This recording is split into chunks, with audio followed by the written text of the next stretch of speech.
My name is Nick, the EMF Guy Pinot, and this is a 2024 EMF Hazard Summit. In this presentation, Darin Olien will teach you the shocking reality of how many everyday habits expose you to toxic chemicals and that have been shown to increase your risks of disease and contribute to chemical, electro, and other kinds of environmental sensitivities, right?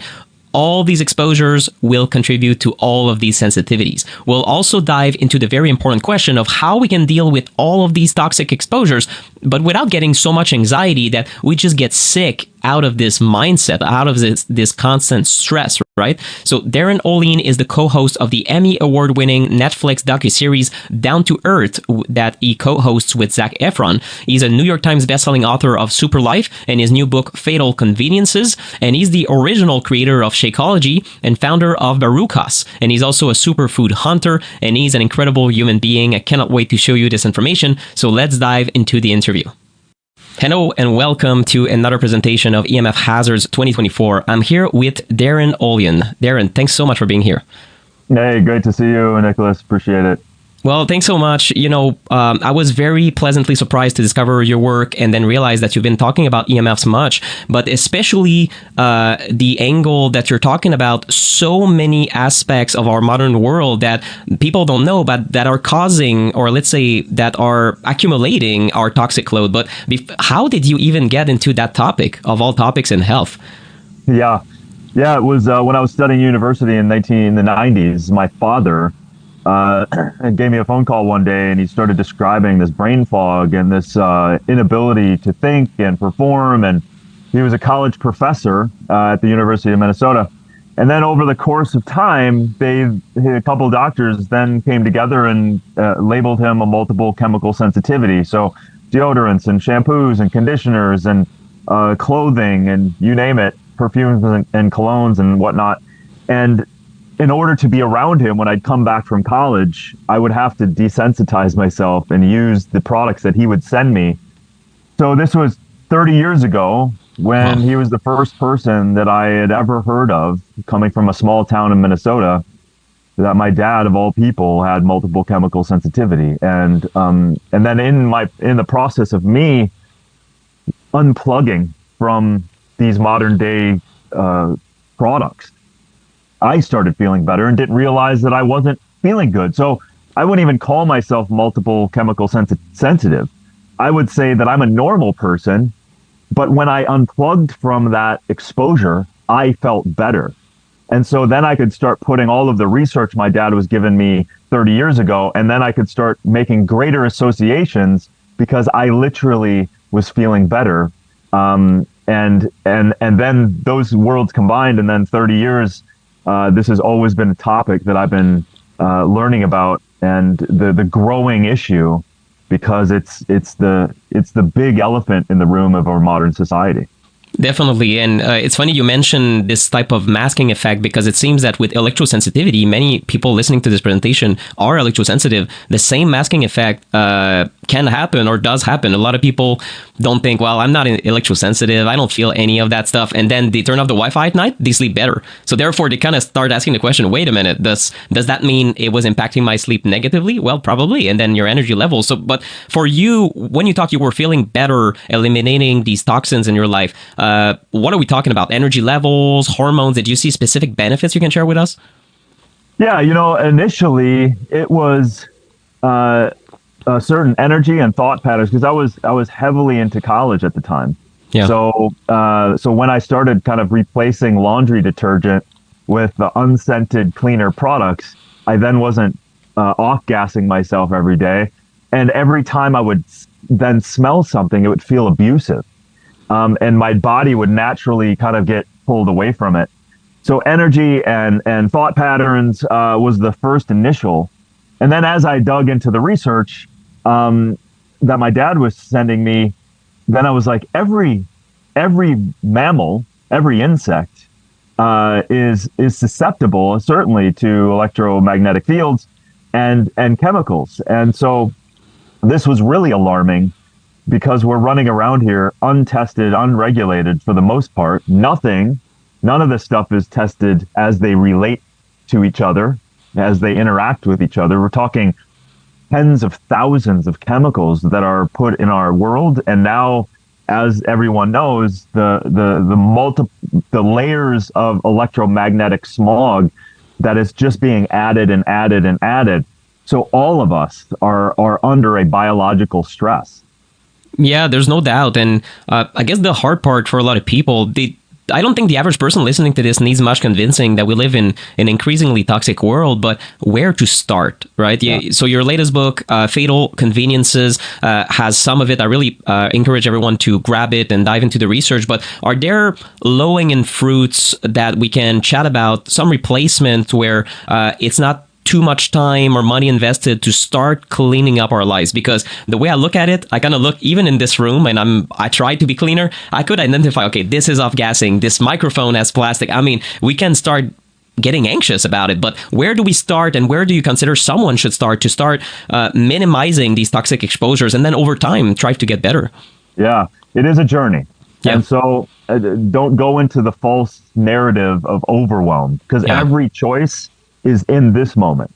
So the moment that we have, we make a choice. So when we become aware that so much of our exposure of toxic chemicals are coming from tap water, I kind of then say to people, start there, go from in to out. And what I mean by that is when you open your mouth, it's a very vulnerable and susceptible thing. So an easy solution to clean the water, even though it's a great convenience to have on-demand water, the municipalities do not have the sophistication to keep up to the multitude of chemicals, forever chemicals, phthalates, pharmaceuticals, pesticides, herbicides, and the list goes on. It doesn't have the capability of that. So one great way to not be exposed to chemicals in your water is filter it. And it's not just every filter, but two very cheap, easy ways to create your own clean water is a reverse osmosis unit. So it's a membrane that doesn't allow those small particles to go through. And then you add unrefined salt, which is electrolytes, because we're electromagnetic beings too. We are batteries, every cell. Or you can use distillation. And any one of these filters you can find for $100, $200, and then find yourself a glass bottle or a glass itself. And now you've filtered the water, you've added your pinch of Himalayan salt, unrefined salt, shilajit, whatever that is for the mineralization. Now you've eliminated that exposure. And then, of course, be scrutinizing your food, because there's a lot of toxic exposure from hormones to phthalates to PFAS, which is a pre and pro fluoral alkali substance, a forever chemical that is showing up in our food and shows up in a lot of different ways. So food, ultra processed food, is hyper palatable, chemicalized food that has very little food and nutrients. So minimize your exposure of ultra processed food and just increase whole food eating. And then, of course, as your skin, this is a big organ. So what you're putting on your body, what kind of underwear are you using? And people don't realize how almost every piece of clothing, unless you've consciously gone out and bought it, has weaved into it all kinds of petroleums, polyurethane, rayon, spandex, elastane. All of these are chemicals and then chemicalized to make them function, and they're very cheap. And so now you're creating this exposure to your skin, to your genitals, to everything else. So from what goes on in your mouth, to what you're eating, to then your skin, your clothing, and then what you're slathering on your body with lotions, especially things that are staying on your body, sunblock, these kinds of things. I get into these in length in the book, but that's kind of the way I would approach it. And then, of course, the second skin of the body is our external environment, our home. So our cleaning products, are they cleaning products? Are they actually toxifying products that are putting more toxic material in our environment? Is our, stain resistant couch? What is that stain resistance? Most of that is chemical soups of wicking material and PFAS and phthalates and everything else. So it's a matter of waking up to this idea, this very clear idea that products have not gone through the regulation, the testing that we actually think they have gone through. That we think that if it's the UK and the EU, they're doing a much better job than here in the US. the FDA, USDA, FCC, all of these agencies. Certainly, we can talk a lot about the FCC and the horrible regulations and the SAR kind of BS regulations that they have. Thermal conductivity, not taking to the account frequency and electromagnetic fields. So the interesting parallel is that when I dove very deep into electromagnetic fields, obviously I have a whole chapter that could have been several books. As I dove and I saw motility rates going down, I saw sperm being affected, I saw testosterone being affected, I saw the stress response being affected, I saw endocrine systems. I was like, wow, these electromagnetic polarized fields are as if they're a chemical, like a dioxin, a phthalate, a PFAS, a pharmaceutical. Like, it was wild to me that they were experiencing, coming from different places and obviously a different system, but they were demonstrating in the body these certain stress responses that were very similar. And that to me was like, wow, this is getting at and affecting the actual fabric of life moving forward, because we are not able to procreate if we're being blasted with chemicals and electromagnetic fields are actually against our body's ability to procreate on a cellular level. So those were some of the alarming things that I saw, that these parallels of electrosensitivity and from the frequencies, the multiple chemical sensitivities, because the body on a cellular level and on a macro level is being stressed. And it makes sense that they're very much connected, because we can only take so much chronic stress before things start showing up adversely in the body. 100%. And you know what a doctor told me, Dr. Neil Nathan, who's in environmental medicine, he's one of the speakers on this event. And he told me that once someone gets sensitive, it's not necessarily a sensitivity to one agent in particular, especially when they kind of cross this threshold into hypersensitivity, where you tell yourself, my God, come on, Nick, it's just a phone and you're not even close to it. How can you react to it, right? So the level of sensitivity is so high that it's almost, for the average lay person, it's almost a disbelief, or they cannot really fathom or juggle with the idea that you could be so sensitive. But it's EMFs and light and sound and emotions. So it becomes a whole mess. And thankfully, Dr. Nathan said that with certain strategies, you can get better, but it does require, first of all, lowering your everyday exposure to all of these stressors, or else your body will keep being in this state of almost hyperactivity. Hyper stress is really threatened. So can we dive specifically into maybe the clothing? I haven't looked into what my clothing is made of. This thing has, it's elastic. It probably has plastics in it. So what are we looking for? Bamboo, cotton? Do you have certain advice on how we can shop for better clothing? Yeah, so just there's a lot. The chapter is very big. And I think, just to reiterate on what you said, sure, before I jump into that, the cumulative body burden, it's accumulating more and more stuff. So we're not saying that a cell phone is going to kill you if you use it today, right? That's not what we're saying. We're also not saying that your laundry detergent is going to kill you today. What we're saying is these are showing up in the research as stressors. So when you're using your phone, when you're under stress of maybe a bad relationship, when you're not eating well, and then you have, on average, a woman gets exposed to over 126 of these chemicals every day, all day.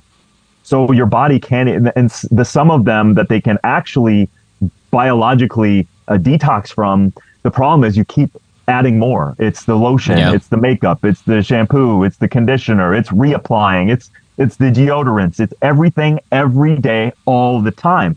That's also, think about it, that's also how exercise works. When we eat well, if you eat one good meal and then eat all the other meals throughout your week horrible, you won't get the benefit of that one great meal. You're going to get the benefit of most of the, same with exercise. You can't just work out once a month. You have to work out, virtually move your body every day.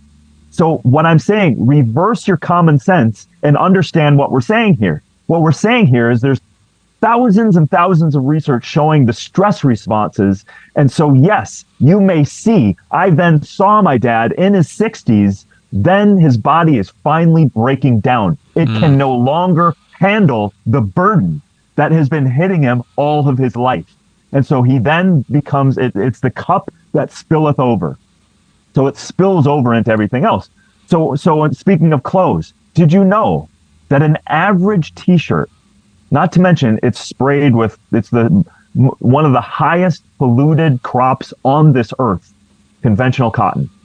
Did you know that an average t-shirt takes about 8,000 chemicals to produce it? And some of the What? stats, 8,000. 8,000? You're I would have talking guessed about 5. yeah, when you're talking about when you're growing the seed, all of the chemicals it takes, and the blasting of Monsanto and atrazine and glyphosates and all of these things, and then bleaching agents, dyeing agents, formaldehydes, azo dyes, phthalates, weaving, all of this stuff. This is the accumulation of a huge amount of burden, and now you're wearing that. And then if you look at the elastane, the complete fabrication of no natural fibers, and then we're wearing things like yoga pants and stretchy clothes. There's nothing natural in those anymore, right? So now you're basically wearing a water bottle, right? And now your body's heating up. It can't breathe, so it heats more up. It transdermally receives those chemicals, right? Coming into this toxic load. And then again, if you look at your intimates, you look at your underwears. There was the Victoria's Secret years and years ago had a class action lawsuit of over 300 women wearing their bras connected to breast cancer, right? Wow. And this was it's public information, but largely it was just scraped. No one heard about it. So these kinds of things are very dangerous. And so what can you do with clothes? You know, I say upcycle, even though some still have those materials. It seems and shows that older clothes have less toxicity. So I love now to find certain sites and upcycle clothes, and people make also unique clothes out of them. And yes, if you can not fall into the fast fashion thinking you need to buy all these brand new clothes, when in fact save a little more money, buy the quality clothes. Like the shirt I'm wearing now is naturally dyed organic cotton with natural, as it used to always be, or indigo, right? This is also supporting naturally dyed companies around the world, right? So it's helping the indigenous people who are growing these organic crops, and it's also helping the smaller guys that are not at that huge scale. So this is the kind of thing, instead of buying an average 5 t-shirts every year that people typically buy, how about 2 and spend a little more money on organic cotton, organic hemp, organic silk. And then when you wear these things, maybe it's in my head, but I love that it's in my head. I also feel good. They feel better than these synthetic fibers just naturally on my skin.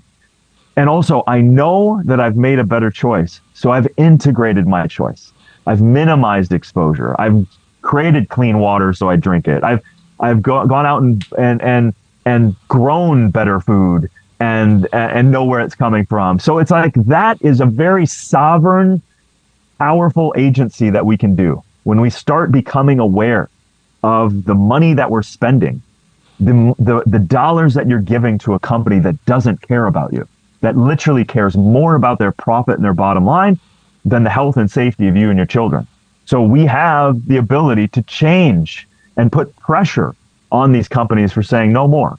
So this is the spirit of, I wish it wasn't here.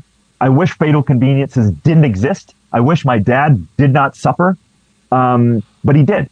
And we are in this area, in this world where no one has truly the health and safety of you and your children and your family other than some omnipresent agency that is testing everything at the highest level that you and I would test. They're not doing it. They're not they're throwing things into our marketplace and just selling to us. And then only upon overwhelming evidence and burden to people that then these things are discovered. And that is the opposite of what should happen. What should happen is health and safety should be tested first. And I've discovered many things throughout my book exposing this. And this is very a simple path for me. I want everyone listening to just take one greater step towards a healthier you, a healthier culture of your family. And then we continue from there. And then by healthier products, we're choosing a healthier environment, because the way these products are created are infinitely healthier and not harmful to the environment, like these petrochemical companies creating clothes, and telecommunication companies blasting us with invisible electric pollution. You can go down the whole world of how conspiratorial this may sound, but it's very simple. You could zero it down on profits are the god that we have all been born into. So it is our chance to go, no, that's not okay for me and my children. I'm going to make a different choice. I'm going to do the best I can, and don't stress out about it. Just do your best and integrate one thing. And then once you gain the energy of doing that, you get to do something else, and you get to do something else. And that's life anyway. Yeah, it's true. I think I'm going to invite people for more tips to really dive into your book. I know there's things about razors, toothpaste, floss. You talk about aluminum foil, the plastic cutting boards, cookware. Some of them I got right, but looking through your website, even I thought about my floss. I'm like, no, it's true. I took the plastic one because it's so comfy for my gums. All the other stuff makes them bleed. But at the same time, have I really looked into natural bamboo solutions for floss? No. So, I mean, even to this day, I've been doing this or looking at toxicities in our environments since 2010, 13 years. And, I still have a long way to go. It's not a game of being perfect, but striving for progress. But just before we go, I guess I want two things from you. First, what floss should I look for? Is it bamboo? What's the deal here? I do use a bamboo with a charcoal infusion on it. And so what I do to help the gums is I just simply wet it before, so I don't put a dry, put the dry string in there. So you wet it and it makes it just a little better. And then I literally do not have bleeding gums ever when I floss. And of course, if you do, then it's probably a deeper thing, and you can do some oil pulling and stay away from mouthwashes and stuff like that, because that destroys, I get into that too. It destroys the precious biome. Again, it's antibacterial, and that is against the life. Like, there's time and place for antibiotics, but it is not in everyday use. And it is not just a catch-all, because that's destroying precious environments we have all over our body, in this case, the mouth. And this is brilliant, and I'll make sure that I'm just thinking for my boy Elliot. He has these disposable types of flossing. First is every time we throw it in the trash, I'm like, okay, here's more plastic. It's just stupid. I tried to do it as little as possible, and I got better on cookware and all these things. But still, some of these things sometimes, I guess, it becomes a habit. That's a brand I buy, and I kind of, it tunes out in the background, and I don't think about it anymore. But the floss thing, I'll take care of it tonight. I can tell you that. But I saw a review for your book, and probably if you're like me, I'm an author too, and I don't read all the reviews, especially the negative ones. Sometimes can make me negative. But I wanted to share it because that person gave 2 stars to your book, and aside from that, most people give 5 stars. So I was interested to see, okay, what is it they don't like? Well, Tracy said, okay, and she gave 2 stars, but you'll see why I think this is unfair. She said, yes, the book is eye-opening, but it's also incredibly depressing to spend your entire life being reminded that everything is trying to kill you. Can I change the mind of 7 billion people, including greedy and money-hungry corporations? No. As a collective, if we could all start some sort of movement, I would be all in. But until then, even if I make my own deodorant and buy the all-natural fiber organic furniture, I'll still be surrounded by radiation and chemicals everywhere I go. What will you answer to someone who clearly is given a 2-star review because of how overwhelmed they are by this? Yeah, it has nothing to do with the book. It's their perception of their own. It's that whole thing that we all can become victims of. I don't matter. So what I do is not going to change this world. And that is, if we all thought that way, we literally would be sucking the nipple of some authority figure. But that's not how innovation happens. That's not how change happens. That's not how the greatest inventions and the greatest spiritual movements of the sovereignty of men and women and life and pursuit of happiness. None of that would happen if you had that point of view. Zero. So her point of view is very pessimistic, I would say. So underneath, I'm revealing something. I'm not making it up. I'm just shining a light on the closet that I opened that we're all pretending is just keep the door closed and keep it dark in there. But I'm like, no, my father suffered. I don't want you to suffer. Let's open the closet. Let's take everything out. Let's clean the closet. Let's organize the closet. Let's see the dirty mothballs and everything else. And then let's rearrange our life in a better way that helps you and your children. And at the end of the day, if she just took the idea that my family is going to live the best possible way, not because we're going to be obsessed, because it is the right thing to do, because I then am generating the energy and the life force and the longevity to live my dreams, to kick ass. So that's where it comes from. I'm not saying everyone listening has to take this on and take on the world. I'm saying we have the numbers. We have billions of us. So yes, through a movement of awareness, we have the numbers to tsunami the change into this world. If we all said, Coca-Cola, I'm not drinking you anymore. I may be addicted to your sugar and caffeine, but I'm not going to do it. Number one, it's highly toxic to drink that drink every day. Number two, you're the number one polluter of plastic water bottles on this planet. Yeah. No way, man. No. It's not good for me. It's not good for the environment. No. So yeah, I get fired up by that 2-star review. Like, it has nothing to do with me. It has nothing to do with me. She can have whatever opinion she wants. Everyone here can have. It's none of my business to think that I'm going to change everybody listening to this thing. It's none of my business. My business is I was staring at an elephant in the room that ultimately led to the death of my father. Because after the depression of all of this stuff, he was forced into retirement because he couldn't be around people anymore. He picked up an alcohol drink after 30 years of sobriety, and then he ended up dying of alcohol on his death certificate. So this is very personal to me. He didn't have to suffer. He didn't have to be a victim of these thousands of chemicals, but he was. And he was one of those people that was sensitive. And anyone listening who's sensitive, you have a huge level of control, especially of your environment that you live in personally. And the more we have these conversations, the more. So I'm so stoked at what you're doing, Nicholas, because you're amplifying more. I wrote a book so I can amplify more. We do this talk so we can amplify it more. What the hell else are we going to do? Sit back and just argue over what's the scariest thing going on in our world and not do anything about it? Not the way I'm built.